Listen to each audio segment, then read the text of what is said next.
Welcome to the 2020 NWHL Draft. It is the coveted draft. With their 4th overall selection. With the 10th overall selection. With the 16th overall selection in the 2020 NWHL Draft. With the 21st overall selection. The Riveters select. From Yale University. From Boston College. From Yale. From Franklin Pierce University. Defender, Saroya Tinker. Forward, BELINSKAS. The goalie, HOFMANN. Defender, PRENTISS. Congratulations. Does yours say recording? It does. Okay, cool. Let's start that draft. Hi, and welcome to the Riveters Draft Special Edition. I'm Madison Packer, alongside Anya Packer, former Connecticut Whale defender, Riveters color commentator, executive director of the NWHLPA, and most impressively, wife to yours truly. These certainly are weird times we're in, so thank you very much, Anya, for making time to pencil us into your busy schedule. Thanks so much for having me, Madison. I just wanted to say thank you to every single person that tuned into our draft, and thank you so much for staying safe and staying healthy and doing what we need to do to get reintegrated. And unfortunately, with the coronavirus, the only person I can talk to about the draft and the Riveters breakdown is my wife, Madison Packer. We live in the same house and have been quarantined together for months now. Before we get into the picks, can we just talk about the structure of the draft? You guys did an incredible job, and you must have been happy with the response and the numbers. Can you talk to viewers a little bit about what you guys saw and the engagement that came about as a result of the structure? Yes, I was talking to Alyssa and watching and following her draft and her updates on the Twitter. She runs our social channels. So she was talking about over 2,000 increased followers, over 500,000 eyes on the draft this year. So this year we did a very innovative stand-in commissioner process where we had tapped on the shoulder of different supporters of the NWHL. So we saw our sisters in sport in the WNBA and the NWSL and the women's national soccer team. And that was a connection that was made through our PAs, which was really exciting. And then we saw different people like ESPN's John Buccigross. We saw Pat LaFontaine. We saw the NLL Jessica Berman. We saw USA Hockey's Katie Million. So there were so many different people that leaned in to support women's hockey. And it was just such an incredible day for our draftees. It was empowering. It was exciting. It was taking off. We saw all of their colleges respond too. So in entirety, I think it was a huge win for women's hockey, and it was a celebration of the support that we have in the NWHL. Speaking of a huge win for women's hockey, let's welcome Toronto to the league. And they have no logo, no name, but they signed 5 players before the draft, and they certainly have what's shaping up to be a deep roster in the North. Toronto is a great town, has a lot high sports energy, and what an atmosphere and a power move by the league front office, wouldn't you say? I would. I think the GTA is the perfect place for women's hockey to continue to flourish. It has been so well received in the past, and what we haven't had is a presence there, and I'm really excited to watch our leadership group and our team take over the Toronto region. So we're excited to watch our fans grow in that area, as well as the players that we've now signed that come from all different walks of life and really bring a huge amount of power to that team. Before we've even started our season with them, they look like they're going to be a dangerous roster. So really excited to have Toronto on board, and I'm excited to see what you guys have for the name and for the logo, because I know that's a fan contest, but welcome Toronto. Looks like we have a Toronto fan on our hands. Let's move on to the Riveters. You've got Saroya Tinker, BELINSKAS, HOFMANN, PRENTISS. All huge pickups for the Riveters. Yeah, I think when you look at 1 and 2 right off the bat, it's 2 huge sore spots for the Riveters of past. So you have Saroya Tinker, who's going to be that stay-at-home defender. And everyone watching games 1 through 7 were really waiting for that stay-at-home defender to emerge. And they saw that when Mila Kilda. And now the 2 of those together on the D-line are going to be a force to be reckoned with. Then on the other side of the fence, you have Delaney, who comes from BC, a scoring powerhouse that knows exactly how to put pucks in the back of the net. And we saw Kate Leary successfully transition from a BC mentality to a Riveters mentality. I'm excited to watch Delaney do exactly the same thing and really add some scoring finesse to the power play unit that was unable to convert last year. Unnecessary dig at the power play there. I had the opportunity to catch up with Saroya following her announcement of her signing. And let's take a look at that because she was pretty excited. Hey, Saroya, thanks for being with us today. How are you holding up in quarantine? I think I'm doing well. Just at home, hanging out with my brothers. Been working out and just taking shots on the road with my brothers, so been chilling. Awesome.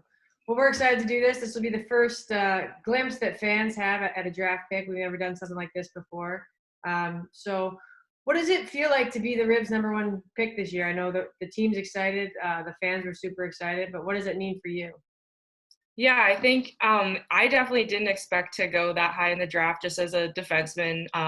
But I think that it shows that they really wanted me to play, and I'm really excited and really happy that I was drafted that high and ready to show my defensive abilities on the team. Do you anticipate, obviously, going from college to the NWHL, there's a bit of a jump and just a difference. Is there anything that you anticipate in the pace of play or anything you're looking forward to, or do you think will be different? Yeah, I think I'm looking forward to the physicality part. I think in NCAA, my size, I often got a lot of penalties. But I think in the league, I'll be able to be a lot more physical and not take as many penalties as I did in the NCAA. But I think that the physicality is probably the biggest thing I'm looking forward to. Yeah, you're talking to the record holder of Rivs penalty minutes, so you're a big company right now. Yeah, might have some competition. Yeah. Does it help at all having a teammate, making the move with you? And are you looking forward to that? Can you tell people a little bit about that? Yeah, I'm definitely looking forward to it. Tara, or I call her Hoff, but she's definitely one of my closest friends. We played together back home in the PW as well, so we played for Durham West, and then made that transition to Yale. So this will be our 7th year playing together now. So I'm really excited to have her. We're really close and love her a lot. So really Awesome. Have you thought about a number for next year? I have not really. I was 71 at Yale because Mandy Schwartz has our number 17 retired, and 17 has been my favorite number. But we'll think about it some more and figure that one out. All right. Well, thanks for doing this. I'm excited to meet you come training camp, and stay safe. Keep having fun with your brothers, and we'll talk soon. Yes, thank you. You too. I'm so excited that Saroya's on the team. I couldn't be more excited for her draft pick, for her announcement. Renee Hess, the founder of Black Girl Hockey, was able to talk about her pick and be our stand-in commissioner, and she is such a revelation. Both her, Erica Ayala, who's near and dear to both of our hearts on the NWHL team. Just watching the Team More Melanin take over in the NWHL has been so much fun, and I couldn't be more excited for Saroya to join the Riveters. Yeah, speaking of Erica Ayala, I am a big Erica Ayala fan. She's been with the league since the beginning, always does an incredible job, great professional, and I appreciate a lot all that she's done for the initiatives that I work on and pushing those forward. So a little shout out to her. Moving on with exciting announcements and news, Ivo Mocek, we announced, is returning to the Riveters, and him and I had a few minutes to catch up on everything from last season to moving forward to the actual pronunciation of his last name. Take a look. So before we get started, the most pressing question, how do you pronounce your last name? It's Mocek. I was right.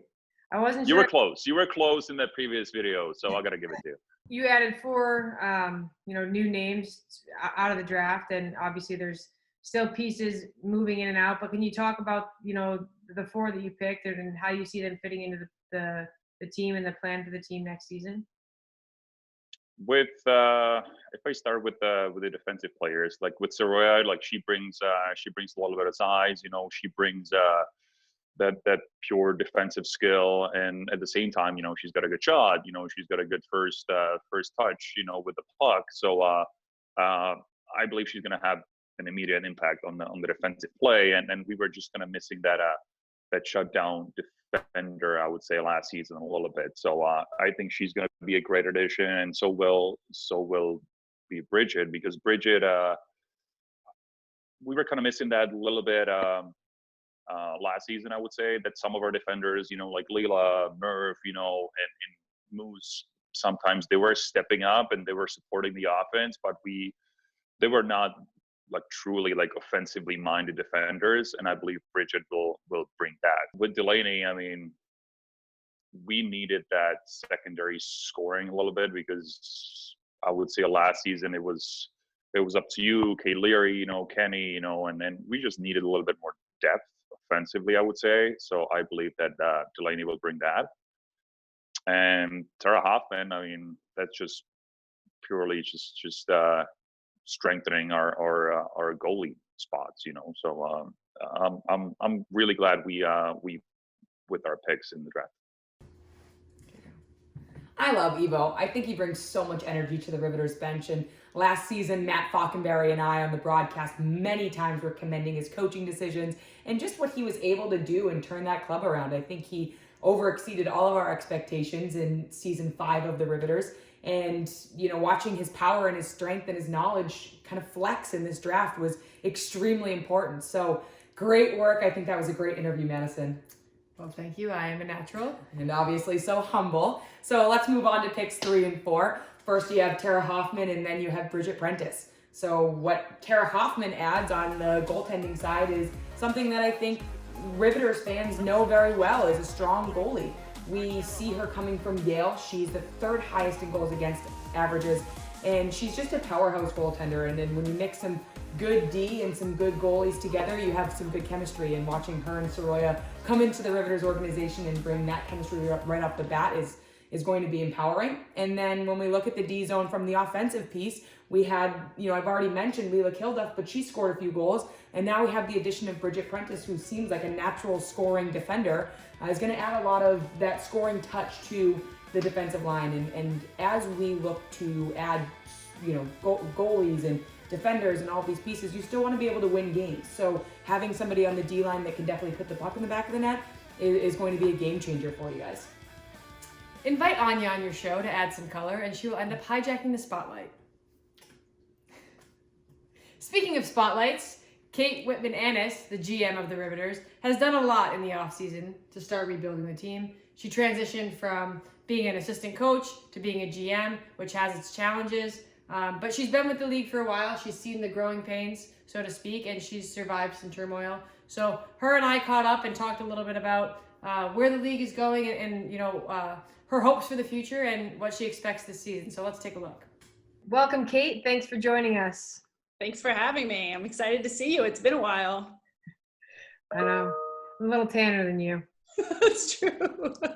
So what are you most excited about for the next season? And from a league standpoint and specifically within your organization?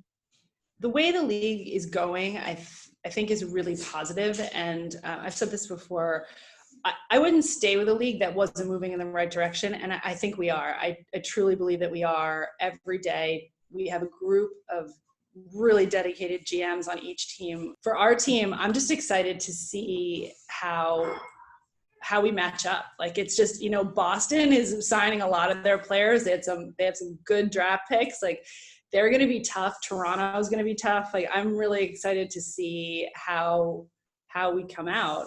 And that first game is always something that's so special for me in a season because of all the work that everybody puts into in the off season. And then when you get on the ice that first time, it's just so awesome to see. So I'm really excited about that. Yeah, for sure. I mean, you hit the nail on the head of the talent's getting better. It's gotten better from when we started last year to finish last year. And the names that were on the draft list and the names that are currently getting signed, it's incredible. There will definitely be a lot of deep rosters this season. Knowing that Boston is going to be strong, I think that Kate's looking at the Isabel Cup Finals as the only acceptable target. I love that in a GM, and I think that competitive spirit really drives some huge success. So, Kate's one of the best. Yeah, I think obviously the goal every year is to not just be in the final, but win the final.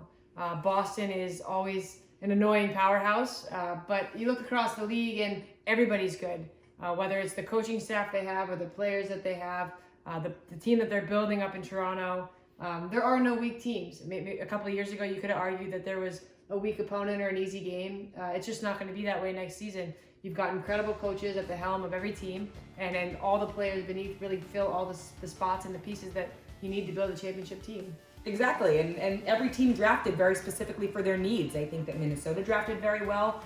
Boston obviously drafted Sammy Davis, who's a humongous powerhouse. Trading for that first draft pick was extremely important to them. So knowing that she was somebody that was a must get for the Boston franchise. But I think the sleeper in the whole draft was Connecticut. I think they drafted very, very well for what they needed. They've already signed Brooke Waleko, their returning starter, and all the different pieces. As a former Connecticut player, I'm really proud of what they were able to string together in that draft.